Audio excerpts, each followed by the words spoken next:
बिस्मिल्लाहिर्रहमानिर्रहीम। अस्सलाम वालेकुम नाज़रीन, मैं हूं आपका होस्ट अहमद फवाद। आज तारीख है 25 नवंबर और दिन है मंगल का। 5 खबरें आज की व्लॉग में आपके साथ शेयर करूंगा जी। पहली बड़ी ब्रेकिंग न्यूज़ तो है नोटिफिकेशन को लेकर। आखिर चल क्या रहा है, नोटिफिकेशन जारी क्यों नहीं हो रहा। कुछ एक्सक्लूसिव डिटेल्स आपके साथ में शेयर करूंगा कि ये नोटिफिकेशन अभी जारी नहीं होना, क्यों नहीं होना, तफसीलात आपको बताऊंगा जी। और अगर नोटिफिकेशन जारी नहीं होना तो फील्ड मार्शल साहब जो हैं वो क्या कंटिन्यू रखेंगे या कैसे कंटिन्यू रखेंगे, क्योंकि कुछ जो रिटायरमेंट्स हुई हैं वो तो अलविदाई मुलाकातें भी कर रहे हैं। मामला क्या चल रहा है। दूसरी खबर आपके साथ ये शेयर करनी है जी कि सुहेल आफरीदी साहब कॉल क्यों नहीं दे रहे। नवंबर का कहा गया था पीटीआई की जानिब से कि हम नवंबर में कॉल देंगे, लेकिन अब सुहेल आफरीदी कह रहे हैं कि दिसंबर में कुछ बहुत बड़ा होगा। तो वजह आपको बताऊंगा कि सुहेल आफरीदी बिल आखिर तैयारियां मुकम्मल होने के बावजूद कॉल क्यों नहीं दे रहे, इस पर भी कुछ तफसीलात हैं जी। तीसरी खबर आपके साथ ये शेयर करनी है कि मौलाना फजल रहमान के बाद पीपल्स पार्टी को जो अब दूध में से मक्खी की तरह निकाला जा रहा है और इसके बाद मुस्लिम लीग नून की बारी है, तो अभी से ही चेहरे भुज चुके हैं मुस्लिम लीग नून के। और इनके कुछ जो हमायती सहाफ़ी ख्याल किए जाते हैं जी, उनकी तरफ से भी कुछ ऐसे कॉलम जो हैं वो सामने आ रहे हैं जी कि नून लीग जो है वो भी अब बस उनकी नेक्स्ट बारी है। इस पर भी कुछ तफसीलात है, वो भी आपके साथ में शेयर करूंगा जी।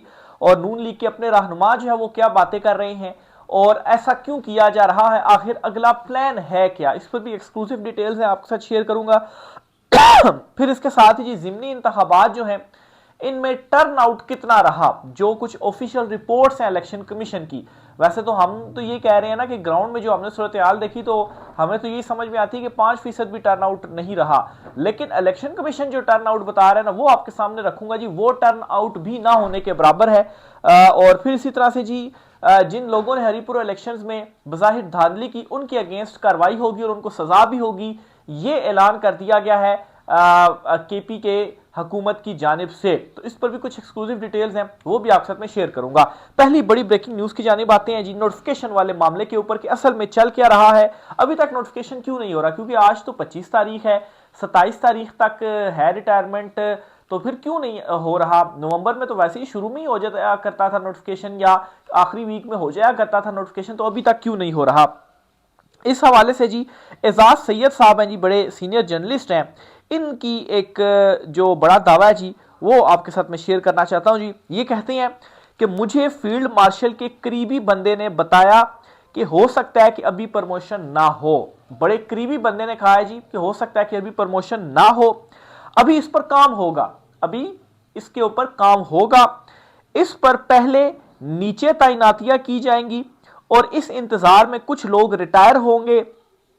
फिर इसके बाद पहले चीफ ऑफ स्ट्रेटेजिक कमांड लगाया जाएगा और फिर वाइस चीफ के ओहदे पर बंदा लगाया जाएगा।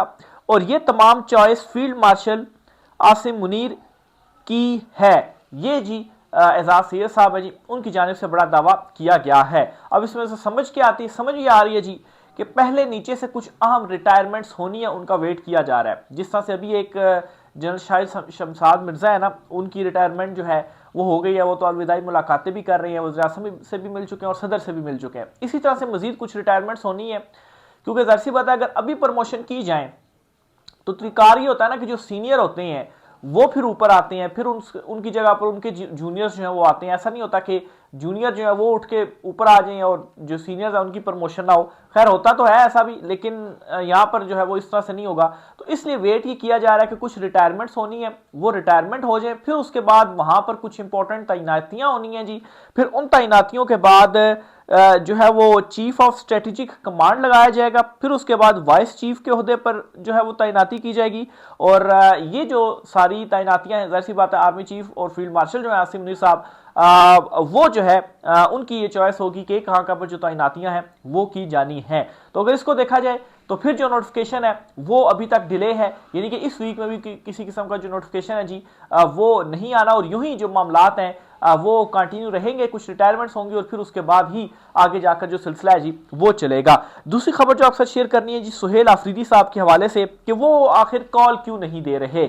अच्छा, इस पर एक बात तो सुहेल अफरीदी ने बड़ी वाज़ेह पहले भी कर दी थी कि कॉल पार्टी ने देनी है, मैंने बहसियत एक कारकुन जो है मैं उसमें फ्रंट पे आपको मिलूंगा। ये उन्होंने ऐलान पहले ही कर दिया था कि सलमान अकरम राजा और जुनैद अकबर ये हैं पार्टी के ओहदे इनके पास हैं, इन्होंने ऐलान करना है। दूसरे नंबर पर वेट किया जा रहा है इमरान खान साहब से मुलाकात का, क्योंकि दो चीज़ें इस पर मैं आपको जो है वो सदीक जान साहब हैं जी, सीनियर जर्नलिस्ट हैं, उन्होंने ये बड़ा दावा किया। वो क्या कहते हैं आपको बताता हूं जी।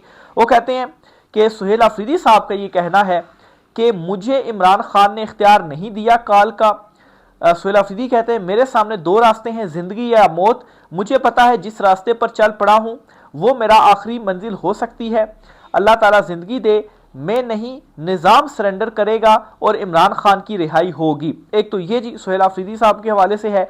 फिर जी एक और बड़ा दावा सुहेल अफरीदी के हवाले से ही कि सुहेल अफरीदी इसलिए भी इमरान खान साहब से मुलाकात करके और इमरान खान साहब की कॉल के बाद लीड करना चाह रहे हैं कि उनको ये मालूम है कि अगर कॉल दी गई तो हम पूरी ताकत के साथ आएंगे। इसमें 26 नवंबर रिपीट हुआ, अगर लोगों की शहादतें हुई और केपी हुकूमत गई तो ये जो बोझ है वो अपने ऊपर मैं नहीं ले सकता, ये इमरान खान साहब का ही फैसला होगा। तो इमरान खान साहब से तो मुलाकात हो नहीं पा रही, तो इस वजह से वेट किया जा रहा है कि इमरान खान साहब कॉल देंगे। बाकी नीचे लेवल के ऊपर जो सारे इंतजाम है वो मुकम्मल हैं, चार्ज कर दिया गया है। सुहेल अफरीदी भी जाते हैं, गुफ्तगू वगैरह भी करते हैं, बल्कि एक और गुफ्तगू भी सुहेल अफरीदी के सामने ही देखें। वो उन्होंने जी एक कुछ स्टूडेंट्स से उन्होंने खिताब किया और उन्हें सुहेल अफरीदी साहब ने कहा कि अगर आप में से कोई मुस्तकबिल में जाकर चीफ इलेक्शन कमिश्नर बनता है तो आपने धांधली नहीं करनी, अगर आप में से कोई जनरल बनता है तो आपने सियासी मुदाखलत नहीं करनी, और अगर आप में से कोई जज बनता है तो आपने नाइंसाफी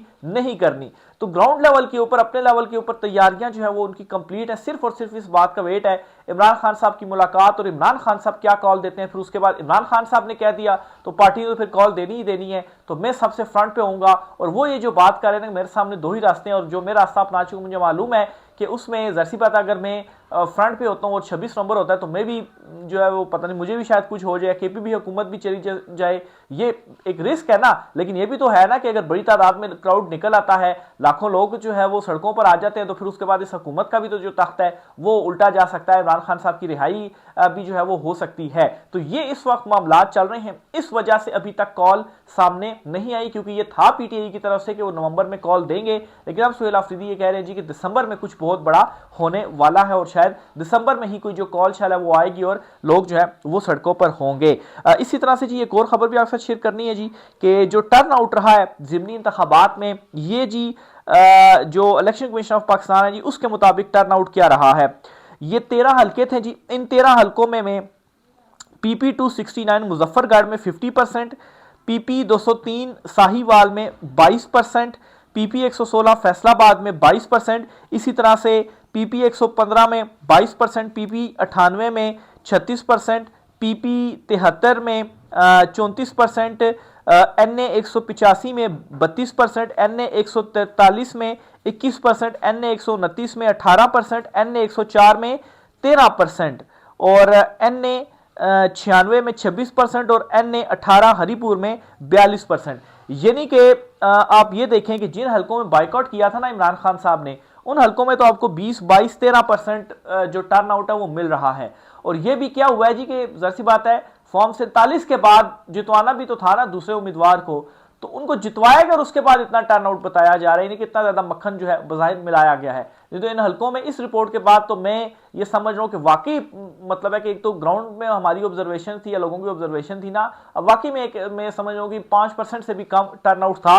तो आप ये रिपोर्ट देखें 20-22% कहाँ पर टर्न आउट होता है, कम से कम भी जो है वो आपका टर्न आउट 50% के करीब रहता है, या चले आप 40% कर लें टर्न आउट रहता है। बाकी जहाँ पर ये हरिपुर की बात है तो हरिपुर में भी वो एक रिपोर्ट जो है वो कुछ चीज़ें इस तरह सामने आई थी जी कि शुरू के 150 जो पोलिंग स्टेशन थे वहाँ पर टर्न आउट जो है वो 20% था, और फिर उसके बाद अगले 150 पोलिंग स्टेशन में 50% हो गया और अगले 150 में 70% होगा, और यूं जो है वो नून लीगी उम्मीदवार जीत गया फॉर्म 47 के मुताबिक। तो ये हमारे ज़िमनी इंतखाबात हैं और ये कुछ फिगर्स थी जी जो कि आपके साथ में शेयर करना चाहता था।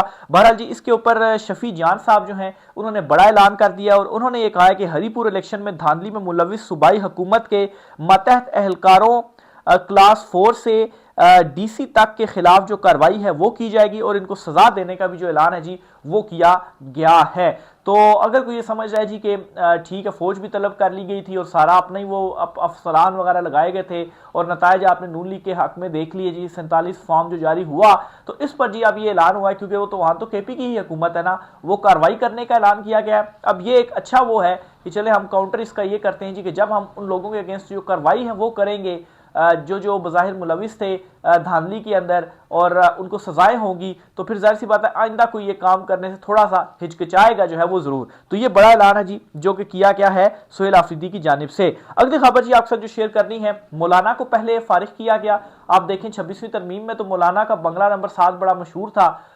उसके बाद अब पीपल्स पार्टी को दूध में से मक्खी की तरह निकाल दिया गया और इसके बाद बारी है मुस्लिम लीग नून की। आपके साथ एक्चुअल जो प्लान है जी वो मैं शेयर करता हूं, फिर इनके अपने कुछ लोग जो है वो क्या कह रहे हैं, खासतौर पर सुहेल वड़ाइच जो है वो क्या कह रहे हैं, बल्कि छोटी छोटी स्टेटमेंट्स आप पहले सुने। सुहेल वड़ाइच कहते हैं कि हुकूमत में शामिल जमातें सरेंडर पर सरेंडर कर रही हैं, सरेंडर पर सरेंडर कर रही हैं। भाई जाहिर सी बात है इनके पास है क्या, जब आप फॉर्म 47 पे आते हैं तो सरेंडर के अलावा आपके पास ऑप्शन क्या होता है। फिर इसके अलावा जी ख्वाजा साद रफीक कहते हैं चिराग बुझते रहे और ख्वाब जलते रहे, अजीब तर्ज का मौसम है, अजीब तर्ज का मौसम मेरे वतन में रहा।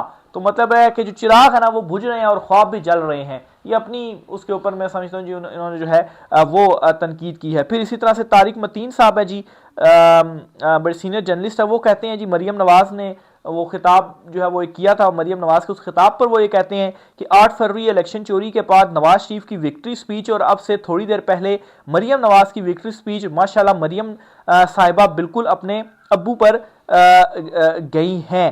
तो उस टाइम भी बड़ी बुझी बुझी सी तकरीर थी और अब भी मरियम नवाज की जो है बड़ी बुझी बुझी सी जो तकरीर है जी उनकी जानिब से सामने आई, जैसे उनको ज़बरदस्ती जो है वो कहा गया हो कि आप ये जो तकरीर है वो करें। ज़ाहिर सी बात है उनको भी पता लग गया जी कि अब पीपल्स पार्टी का नंबर है, उनका नंबर लग गया और उनको अब निकाला जा रहा है और फिर उसके बाद हमारी जो है वो बारी है। इसी तरह से जी कंवर दिलशाद हैं जी, वो ये कहते हैं जी पीपल्स पार्टी के दिन गिने जा चुके हैं। ज़िमनी इलेक्शन में कौमी असम्बली की 6 नशिस्तें मिलने के बाद इनको वफाक में सादा अक्सरियत मिल चुकी है। अब सबसे पहले पंजाब के गवर्नर को तब्दील करने का फैसला होगा। यह मुतालबा मरियम नवाज करेंगी। चूंकि अब वफाक में भी हमारी अक्सरियत आ चुकी है, इसलिए अब हमें पीपल्स पार्टी की हिमायत की जरूरत नहीं है। गवर्नर पंजाब के दिन भी गिने जा चुके हैं, वो पीपल्स पार्टी से हैं, तो वो उनके भी जो दिन है जी वो गिने जा चुके हैं। आखिर में जी ये जो सारा कुछ इनके साथ हो रहा है, ताकतवर हल्के जो ये प्लान बनाए बैठे हैं 2026 इंतखाबात और ये सारा मामला क्या है। ये जाहिद फारूक मलिक साहब हैं जी, बड़े सीनियर जर्नलिस्ट हैं, इन्होंने ये ट्वीट की है और सारा नक्शा आगे का खींचा है जी कि 28वीं जो तरमीम होगी यानी उसके बाद क्या उसमें किया जाएगा जी। मुजवजा 28वीं तरमीम लग पता जाएगा। अच्छा सूबे इससे पहले सूबे खत्म, सूबाइयत का कार्ड खत्म, सूबाई असम्बलियां भी खत्म। कहा जा रहा है 28वीं तरमीम के जरिए सूबे खत्म, जबकि 12 नए इंतजामी यूनिट्स के क्याम की तैयारियां हो रही हैं, जिसमें कहा जा रहा है कि इससे सालाना अरबों रुपए की बचत होगी। यानी कि पीपल्स पार्टी सूबाइयत कार्ड ही खेलती थी ना, सूबे भी खत्म, सूबाइयत भी खत्म और स्टेट्स बना दी जाएंगी और इसका मतलब है कि एक सदारती निज़ाम लाया जाएगा। वज़ीर-ए-आज़म खत्म, स्टेट्स होंगी और ऊपर जो है वो सदर बैठा करेगा और उन स्टेट्स के गवर्नर होंगे और उनके मातहत जो है वो डीसीज वगैरह होंगे या दीगर जो मामलात वगैरह वो होंगे। तमाम डिवीजन से वफाकी स्टेटस का क्याम अमल में आएगा। हर डिवीजन की एक स्टेट अमल में लाई जाएगी। लफ्ज़ सूबाई सूबाइयत का तस्वुर खत्म होगा। 38 फेडरल स्टेट्स के गवर्नर लोकल गवर्नमेंट के निज़ाम से स्टेटस को चलाएंगे। फेडरल गवर्नर सदर मुमलकत को जवाबदाह होंगे। अब समझ आ गई होगी कि सदर को ताहयात इम्यूनिटी और फिर सदर कौन बन रहा है। हर स्टेट गवर्नर अपने मुतलका अजला की पुलिस डीसी का सरबराह होगा। हर तहसील से एक मेंबर कौमी असम्बली का इंतखाब किया जाएगा। हर जिला से एक सेनेटर का इंतखाब अमल में लाया जाएगा। सूबाई असम्बली, वुज़रा, मुशीरान असम्बली, सेक्रेटेरिएट के अखराजात कम हो जाएंगे। तमाम स्टेट्स को फेडरल गवर्नमेंट से बराह रास्त सालाना फंड्स मुंतकिल होंगे। पाकिस्तान को इस तरह सालाना सैकड़ों अरब की बचत के साथ साथ अवाम को बेहतर सहूलियात मैसर आ सकेंगी। तो मैं बार बार वो कहता हूँ ना कि बहुत सारे लोग कहते हैं मुझे कि आप खुशफहमी का भी शिकार होते हैं। जब ये निज़ाम आगे नहीं, यानी कि इसको आप समझ सदारती निज़ाम आ जाएगा और नीचे जो है सूबे खत्म, स्टेट्स वगैरह होंगी, वहां पर गवर्नर होंगे और इसी तरह से मतलब है कि सूबे वाला वो अभी वाला जो सिस्टम है जी वो खत्म हो जाएगा, पार्लिमानी जो सिस्टम है। अच्छा इससे क्या होगा जी, सारा इख्तियार सदर के पास आ जाएगा और वहीं से डायरेक्ट जो है फंड्स भी होंगे। अब आप थोड़ी देर के लिए इमेजिन करें कि यहां पर अगर सदर होता है इमरान खान, इमरान खान साहब सदर होते हैं और यही सिस्टम होता है, तो फिर आप देखें कि ये जो सिस्टम है वो कैसे काम करता है। और मतलब है कि पार्लियामेंट्री निज़ाम में तो आपको बार बार जाकर नुमाइंदों से वोट लें, ये करें वो करें, बड़ा गिचमिच होती है। तो सदारती निज़ाम में तो ऐसा नहीं होगा, ऊपर से आर्डर आएगा, जिस तरीके से अमेरिका में है, सदर है ट्रंप, और वहां पर जो चीजें हैं जी वो चल रही हैं। तो अब ये गड्ढा तो खोद रहे हैं, लेकिन इसमें खुद ही जाकर गिरेंगे। और इमरान खान साहब की जो रिहाई है वो होती है, जो कि सुहेल अफरीदी मतलब है कि इसमें लेकर आएंगे एहतजाज, और इमरान खान साहब अगर इस सिस्टम के ऊपर बैठते हैं तो फिर आप देखें ये तो एक तरह से अच्छी जो चीज़ है जी वो हो जाएगी। तो बहरहाल इसको बेशक आप कहें जी कि मैं खुशफहमी पाल रहा हूं कि पहले ये होगा फिर उसके बाद इमरान खान साहब आएंगे, लेकिन अब देखें ना कि अगर ये ये वाला भी निज़ाम ये लेकर आते हैं तो फिर भी इनसे चल तो नहीं रहा ना, जो अवाम है वो तो इनके साथ नहीं है, तो कब तक ये इस निज़ाम के ऊपर भी बैठेंगे। तो इनको अल्टीमेटली जाना ही है और इमरान खान साहब को आना ही आना है। इमरान खान साहब आएंगे, आगे ये सिस्टम बना हुआ होगा, इमरान खान साहब अगर सदर बनते हैं और ये सिस्टम होता है तो फिर आप देखें कि कैसे जो मामलात हैं वो सीधे होते हैं। राय का इज़हार कीजिएगा। आज की व्लॉग से इतना ही, इजाज़त दीजिए, अल्लाह हाफिज़।